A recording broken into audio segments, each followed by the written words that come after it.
E eu já estou no estúdio com o professor Pedro Cortes. Tudo bem, professor? Tudo que bom, honra. Renan? 2 dias seguidos aqui no Novo Pois Dia, é. hein?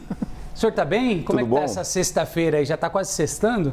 Não, ainda tem bastante trabalho. muito porque trabalho. ainda faço, hoje de manhã eu faço Money e depois volto para o Live. Que legal. O professor é nossa grande referência aqui quando a gente fala de meio ambiente, sustentabilidade aqui na CNN. E é justamente, né, professor, sobre isso que a gente conversa. Transição para os carros menos poluentes. Está enfrentando um momento de incerteza, dúvidas nas 2 maiores economias do mundo. Inclusive, a Comissão Europeia está discutindo rever a meta que acabaria com a venda de carros novos a combustão.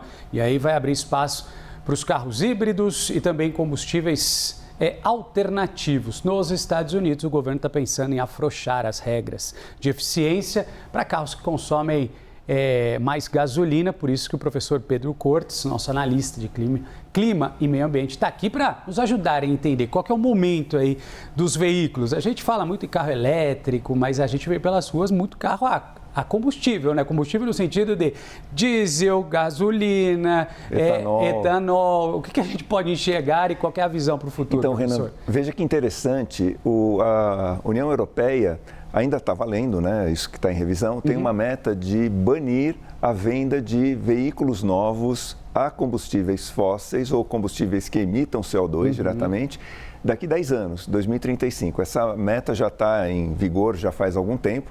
Então, eles estão querendo fazer essa revisão porque as montadoras alegam que elas não terão condições de oferecer, de suprir o mercado com os modelos necessários. Na verdade, as montadoras europeias, elas estão com medo dos carros chineses, porque chegaram na Europa com um preço mais baixo, uma maior autonomia e uma performance em termos de velocidade, aceleração maior do que os modelos europeus. A tecnologia chinesa está mais avançada.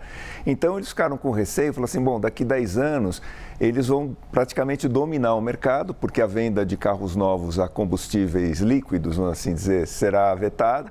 E eles estão pedindo aí uma negociação de tal forma que eles ainda possam ter uma margem de 10% dos veículos podendo usar combustíveis convencionais, veículos híbridos e tal.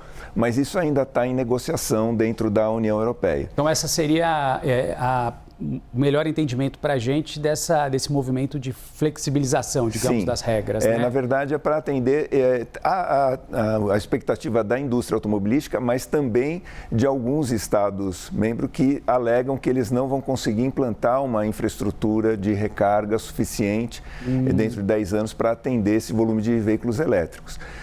Nos Estados Unidos, por pressão das montadoras e das empresas de petróleo, o governo Trump ele está sinalizando fortemente com reduzir as ambições de economia, né? O que está determinado na lei em relação à economia dos veículos para os próximos anos, ou seja, afrouxar essa norma de tal forma que os veículos eles possam consumir mais.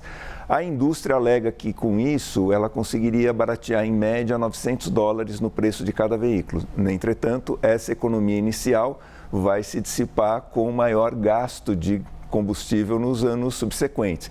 Isso válido para veículos leves, né, carros e picapes. Então, há uma pressão da indústria do petróleo também, porque os Estados Unidos estão projetando um superávit de produção de petróleo entre 2025 e 2026 e também nos anos subsequentes. Então, para eles seria interessante que os veículos consumissem mais. Professor, tenho mais uma pergunta para você. Entendendo um pouquinho da tua explicação, quem acaba ganhando mais? Porque, no fundo, a gente sabe que tudo é um negócio, né? Um grande negócio. Obviamente, há a preocupação necessária e a gente tem que correr contra o tempo com relação ao meio ambiente, mas a gente fala do ponto de vista econômico, quem é que ganha com essas mudanças ou então quem perde mais? Na verdade, quem perde, no meu entendimento, é o consumidor dos dois lados. No caso da Europa, porque ele vai ter um ar ainda mais... não vai ter um ar totalmente limpo em 10 anos, né? Sim. Ou não seria totalmente limpo, porque vários veículos antigos continuariam rodando, mas você vai ter uma permissão para veículos convencionais ainda serem comercializados. Nos Estados Unidos também é um prejuízo para o consumidor em termos ambientais e também em termos de gasto, porque aquela economia que parece boa no início, ela vai se dissipar com um maior consumo de combustível.